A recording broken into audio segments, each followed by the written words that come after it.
Friends, അപ്പം നമ്മുടെ പുതിയ വീഡിയോയിലേക്ക് എല്ലാവർക്കും സ്വാഗതം. അപ്പം നമ്മൾ തമിഴിൽ കണ്ടപ്പോൾ തന്നെ നല്ല അടിപൊളി ഗോതമ്പ് പൊടി കൊണ്ടുള്ള ബിസ്ക്കറ്റാണ് ചെയ്തെടുക്കുന്നത്. അപ്പോൾ നമുക്ക് ആദ്യം തന്നെ അതിന് വേണ്ടി പഞ്ചസാരയും ഒരു 2-3 ഏലക്കേൻ്റെ കുരുവും കൂടി എടുത്തിട്ടൊന്ന് പൊടിച്ച് വയ്ക്കാം. അതിനുശേഷം നമുക്ക് ബിസ്ക്കറ്റ് ഉണ്ടാക്കാൻ വേണ്ടിയിട്ട് ഈ ഒരു ഗ്ലാസ്സിലാട്ടോ നമ്മൾ അളന്നെടുക്കുന്നത്. ഈ ഒരു ഗ്ലാസ്സിൽ നമ്മൾ 1 കപ്പ് അതേപോലെ പിന്നെ ഗോതമ്പ് പൊടി ഇട്ട് കൊടുത്തിട്ടുണ്ട്.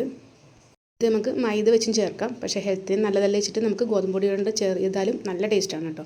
അതേ കപ്പ് തന്നെ നമുക്കൊരു 1/2 ഗ്ലാസ്സോളം നമ്മൾ ഏലക്കയും പഞ്ചസാരയും കൂടെ പൊടിച്ച് വെച്ചിട്ടില്ലേ, നന്നായിട്ട് പൊടിച്ച് വെക്കണം. ആ പഞ്ചസാര നമുക്ക് ഇതേപോലെ ഒരു 1/2 ഗ്ലാസ്സോളം നമുക്ക് ഇട്ട് കൊടുക്കാം. ഇനി അധികം മധുരം വേണ്ടവർക്ക് 1/4 ഗ്ലാസ്സോളം എടുത്താൽ മതിയാകും. ഇത് കറക്റ്റ് മധുരമാണ്. ഇനി നമുക്കിതിലേക്ക് വേണ്ടത് ഒരു പിഞ്ച് ഉപ്പിട്ട് കൊടുക്കാം. പിന്നെ ഒരു 1/4 ടീസ്പൂണോളം ബേക്കിംഗ് പൗഡറാണ്, ബേക്കിംഗ് സോഡയല്ല. നമുക്ക് ഈ പൗഡറും കൂടി ചേർത്ത് കൊടുക്കാം. നമ്മൾ 100 ഗ്രാമോളം ബട്ടർ ചേർത്ത് കൊടുക്കുന്നുണ്ട്. ഇത് നമ്മൾ ഫ്രിഡ്ജിൽ നിന്ന് എടുത്തിട്ട് അതേപോലെ ചേർത്ത് കൊടുക്കുകയാണ്. ഇനി നമുക്കിത് നന്നായിട്ടൊന്ന് മിക്സ് ചെയ്തെടുക്കാം. ഇത് കൈകൊണ്ട് നന്നായിട്ട് തിരുമ്മി യോജിപ്പിച്ചെടുക്കണം. പിന്നെ ബട്ടറിൻ്റെ ഈ കട്ടയൊക്കെ നമ്മൾ കൈകൊണ്ട് തന്നെ നന്നായിട്ട് ഇതുപോലെ പ്രസ് ചെയ്ത് ഉടച്ച് നമുക്ക് മിക്സ് ചെയ്ത് എടുക്കാം. ഈ ബട്ടർ ചേർത്ത് കൊടുക്കുമ്പോൾ നമ്മുടെ ഈ ബിസ്ക്കറ്റിന് നല്ല ടേസ്റ്റാണ് കേട്ടോ. നമുക്ക് വേണമെങ്കിൽ നെയ്യ് മാത്രം ചേർത്തിട്ടും അങ്ങനെ ചെയ്യാം. ഇനി വനസ്പതി ആണെങ്കിൽ അങ്ങനെയും ചേർത്ത് കൊടുക്കാം. പിന്നെ നമ്മളൊരു 1/4 കപ്പ്, നമ്മളെടുത്ത കപ്പിന് 1/4 കപ്പോളം നമ്മളിതേപോലെ നെയ്യും കൂടി ചേർത്ത് കൊടുക്കുന്നുണ്ട്. അതും കൂടി ചേർത്ത് കൊടുത്തിട്ട് നന്നായിട്ടൊന്ന് മിക്സ് ചെയ്തിട്ട് എടുക്കണം. നിങ്ങൾ ഈ നെയ്യ് ചേർത്തിട്ടും ഇതുപോലെ നമ്മൾ കുഴച്ചെടുക്കുന്ന പോലെ ആയിട്ടില്ല എന്നുണ്ടെങ്കിൽ കുറച്ചുകൂടി ഒന്ന് ഓയിലോ, ഇനിയിപ്പോൾ നെയ്യില്ലെങ്കിൽ ഓയിൽ ഒഴിച്ചു കൊടുത്താലും മതി, സൺഫ്ലവർ ഓയിൽ ഒഴിച്ചു കൊടുത്താലും മതി കേട്ടോ. കണ്ടില്ലേ, ഈ രീതിയിൽ നമുക്ക് കിട്ടണം. ഇനി നമുക്ക് പരത്തിയെടുത്തിട്ട് കട്ട് ചെയ്തെടുക്കാൻ വേണ്ടിയിട്ടുള്ളതാണ്. അപ്പോൾ ഇതൊരു 10 മിനിറ്റ് അവിടെ വെച്ചേക്കാം. അതിനുശേഷം നമുക്ക് നമ്മുടെ ഓവൻ നമ്മൾ ഇതേപോലെ ഒരു ചരുവത്തിലാണ് ബേക്ക് ചെയ്തെടുക്കുന്നത്. അപ്പോൾ നമ്മളിത് നേരത്തെ ഒന്ന് ചൂടാക്കാൻ വെച്ചിട്ടുണ്ട്. ലോ ഫ്ലെയിമിലാക്കി വെച്ചാൽ മതി. ഞാൻ ഇതുപോലെ ഒരു സ്റ്റീൽ പ്ലേറ്റിലാട്ടോ ചെയ്തെടുക്കുന്നത്.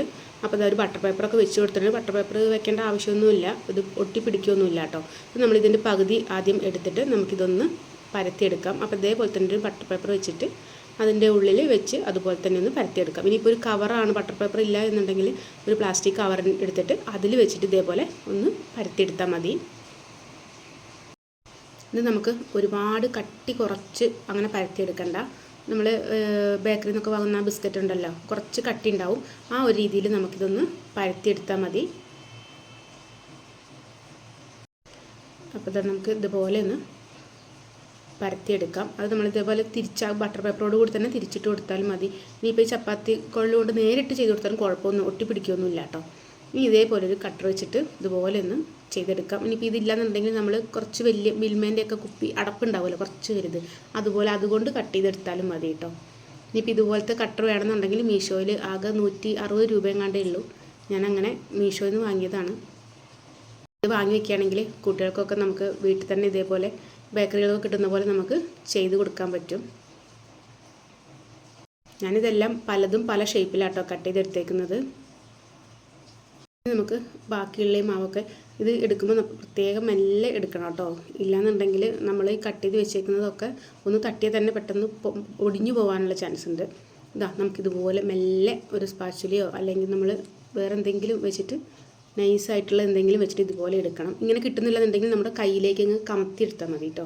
ഇത് കണ്ടില്ല, ഈ ഒരു കട്ടിയിൽ നമുക്ക് കട്ട് ചെയ്തിട്ടെടുക്കണം. ഇനിയിപ്പോൾ നിങ്ങൾക്ക് വേണമെന്നുണ്ടെങ്കിൽ അതിൻ്റെ മുകളിൽ കാഷ്യൂനട്ടോ ബദാമോ ഒക്കെ നന്നായിട്ട് ചെറുതായി കട്ട് ചെയ്തിട്ട് അത് വേണമെങ്കിൽ ഇട്ട് കൊടുക്കാം. ബേക്ക് ചെയ്ത് വരുമ്പോൾ നല്ല ഭംഗി ഉണ്ടാവും കേട്ടോ കാണാനായിട്ട്. ഞാൻ ഇനി അതിൻ്റെ ബാക്കിയുള്ള പീസുകൾ ഇതേപോലെ ഒന്ന് പരത്തിയെടുക്കുന്നുണ്ട്. അത് ഞാൻ വേറെ ഷേപ്പിലാട്ടോ ഇതേപോലെ കട്ട് ചെയ്തെടുക്കുന്നത്. നമുക്കിത് ഏത് ഷേപ്പിൽ വേണമെങ്കിലും നമുക്ക് കട്ട് ചെയ്തെടുക്കാം. ഇനിയിപ്പോൾ എല്ലാ സൈഡും കളഞ്ഞതിന് ശേഷം നീളത്തിൽ നമ്മൾ കട്ട് ചെയ്തിട്ട് നമ്മൾ ഇതേപോലെ ബേക്ക് ചെയ്യുകയാണെങ്കിലും ടേസ്റ്റിനൊന്നും ഒരു വ്യത്യാസം വരില്ല, അടിപൊളിയായിരിക്കും. നമുക്കിത് 20-22 ബിസ്ക്കറ്റോളം നമുക്ക് ഈ ഓരോ കപ്പ് ഗോതമ്പ് പൊടി കൊണ്ട് നമുക്ക് ചെയ്തെടുക്കാൻ പറ്റും. അപ്പോൾ നിങ്ങളെല്ലാവരും ഇതുപോലെ ഒന്ന് വീട്ടിൽ ട്രൈ ചെയ്ത് നോക്കണം. നമ്മുടെ മക്കൾക്ക് നമ്മൾ തന്നെ ഉണ്ടാക്കി കൊടുക്കുമ്പം ഒരു പ്രത്യേക രസമല്ലേ. പിന്നെ വളരെ സിമ്പിളായിട്ട് നമുക്ക് ചെയ്തെടുക്കാനും പറ്റും. നമ്മളിത് ആദ്യം എടുത്ത പകുതി കൊണ്ട് നമുക്ക് ഇത്രയും കിട്ടിയിട്ടുണ്ട് കേട്ടോ. ഇത് നമ്മൾ ഇതേപോലെ ഓവൻ സെറ്റപ്പിൽ വെച്ച് കൊടുത്തിട്ടുണ്ട്. ഇത് ചെറിയൊരു പാളിച്ച് പറ്റിയിട്ടുണ്ടായ എന്തായാലും ഞാൻ വീഡിയോൻ്റെ ലാസ്റ്റ് പറയാം. അപ്പം നമ്മൾ ഈ സമയം കൊണ്ട് ബാക്കിയുള്ളത് ഇതുപോലെ ഒന്ന് കട്ട് ചെയ്തിട്ട് എടുത്ത് വയ്ക്കാം. ഞാൻ ഇതേപോലെ ഈ റൗണ്ട് ഷേപ്പിൽ നമുക്ക് സാധാ അതേപോലെ ബിസ്ക്കറ്റ് കിട്ടുമല്ലോ, ഓട്സ് ബിസ്ക്കറ്റൊക്കെ കിട്ടുന്ന പോലെ നമുക്ക് ഇതുപോലെ കട്ട് ചെയ്യാം. നമ്മൾ ഓവൻ സെറ്റപ്പിൽ വെക്കുമ്പം മീഡിയം ടു ലോ ഫ്ലെയിമായിട്ട് ഒരു 15 മിനിറ്റോളം നമ്മൾ വെച്ചാൽ മതിയാകും. ഞാനത് വെച്ചിട്ട് ഫസ്റ്റ് ട്രിപ്പ് വെച്ചിട്ട് വേറെ പണിക്ക് പോയി. അതുകൊണ്ട് എൻ്റെ ആദ്യം വെച്ചത് കുറച്ച് കരിഞ്ഞു പോയി കേട്ടോ. അതുകൊണ്ട് നിങ്ങളത് വെക്കുമ്പം വേറെ പണിക്കൊന്നും പോകാതെ നന്നായിട്ട് ശ്രദ്ധിക്കണം. അതുകൊണ്ട് ഞാൻ അതിൽ രണ്ടാമത് വെച്ചപ്പം നന്നായിട്ട് ശ്രദ്ധിച്ചു. അതുകൊണ്ട് അത് നല്ല പെർഫെക്റ്റ് ആയിട്ട് കിട്ടി കേട്ടോ. അപ്പോൾ ഇതാ നമ്മൾ ഇതുപോലെ ഒരു ടൂത്ത് പിക്ക് വെച്ചിട്ട് ഇതുപോലെ ഒന്നൊരു ഹോൾസ് ഉണ്ടാക്കി കൊടുക്കാം. ഇതാകുമ്പം കാണാനൊക്കെ ഒരു പ്രത്യേക രസം ഉണ്ടാവും. നമ്മൾ ബേക്കറിയിൽ നിന്നൊക്കെ വാങ്ങുന്ന പോലെ ആ ഒരു മോഡലിൽ ഉണ്ടാവും കേട്ടോ.